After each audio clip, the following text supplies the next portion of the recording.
Hello, everyone. Welcome again to another FIDE's podcast question series. This is the podcast where you guys get to ask any questions you may have about the Catholic faith, and I will answer them in these short videos.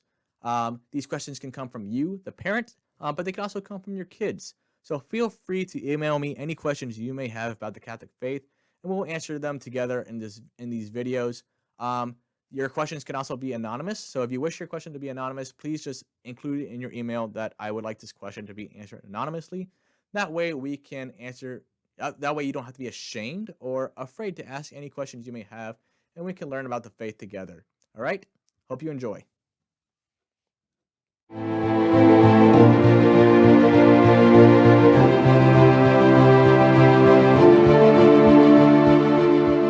right, well, welcome back to another FIDE's Questions. Today, we're going to be answering a question from Gregory Herman, who is a young man in our FIDE program who's preparing for confirmation. And his question has to do with salvation outside the Catholic Church. This is a very good question, and there's a lot we can go into. But Gregory specifically asked about those non-Christians, all right, those who, of no fault of their own, are not aware of the Catholic Church or aware of Jesus. Can they be saved? All right. So that's the question we're going to be answering today. And to answer that question, we first have to look at what the church teaches about salvation outside the Catholic Church. All right. So we have to look at, first of all, yes, the church teaches that there is no salvation outside the Catholic Church. Right. That is a doctrine of the Catholic Church, and it's one that cannot change. Because that's how Jesus created the church. All right. To give a little bit more explanation to that, Jesus created one church. He created one holy Catholic and Apostolic Church, and it's through that church that we find salvation. All right. Again, Christ came down to save us. All right, and he instituted a church to allow so that when he left, there was a way for us to continue to the process of salvation. All right, so through the church, God gave it everything it needs for us to grow in a relationship with Him, to draw close to Him, and to be saved through Him. All right, He gave us the sacraments, He gave us the hierarchy, He gave us the liturgy, He gave us everything we need in order to find salvation, and only the Catholic Church has that. All right, because Christ instituted it. If Christ wanted multiple churches to have the means of salvation, He would have created multiple churches. But that's not the case. Christ only created one church. So based off Revelation, that's what we know. We know that Christ only instituted one church, and it's through that church that we have the means of salvation, right? So any other church that's not Catholic doesn't have the fullness of what the Catholic Church has in order to bring about salvation, right? So only the Catholic Church has that. That being said, we want to look at the teachings from Lumen Gentium. All right, this is a Vatican II teaching, and this is the development of the doctrine of salvation outside the Catholic Church. All right, now it's important to know the development of doctrine does not mean the doctrine changes. It just means that new situations came about later on, and they needed to readdress. Okay, how does this true teaching, apply to this situation later on? And that's what we have here with Lumen Gentium 14. Early in the church, everyone thought that the whole church had been evangelized, and that everyone had heard the gospel. So therefore, anyone outside the Catholic Church had full knowledge of not being part of the Catholic Church. All right. And so we have a lot of writings early on condemning, these people are in heresy, they are schismatic, they have apostatized. Apostatize means leaving the church willingly. All right. So we see a lot of that writing early on, and that's because the early church thought that the whole world had been evangelized. So there was no teaching in regards to those who do not know about the Gospels. All right. But later on, as we began to explore the world and discover new areas, we realized there's more human beings out there than we thought. All right.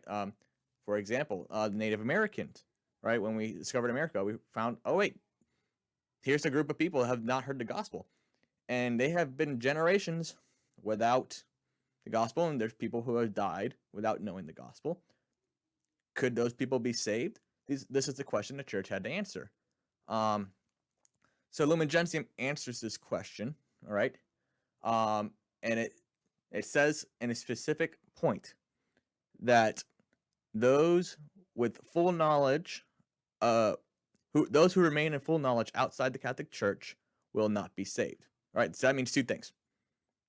One, those who know the church is the true church and choose not to be a part of it, are putting themselves in a situation where they may not be saved, all right, or will not be saved, all right.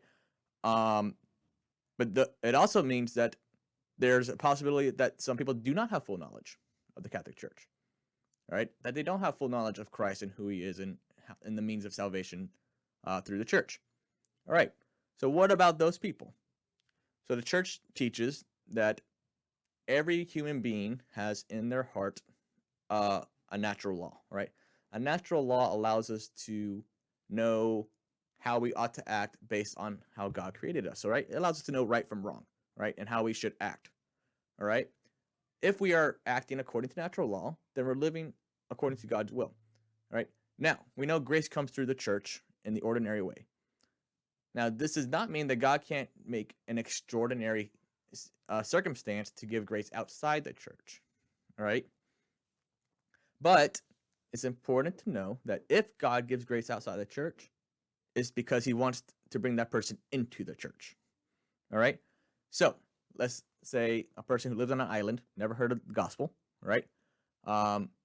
Living a good life, living according to how God created him, all right? God's now giving him grace. Grace is help from God, all right? And God's giving this person grace, and he's cooperating with that grace, right? If he's cooperating with that grace, then that person is drawing closer and closer to the Catholic Church, all right? Because that's where God wants him to be, all right? And that's where grace leads to. So if he's cooperating with grace and he's getting closer and closer to the Catholic Church, and living a life according to natural law, and let's say he has no way of being baptized and no way of actually going to a church, and he dies, all right? The idea is that the rest of his grace journey with Christ could be fulfilled in purgatory, all right? That he will fulfill his mission of getting into the church in the next life because of his desire and cooperation with the grace that God gave him, right? So this still remains that only salvation through the Catholic Church, all right?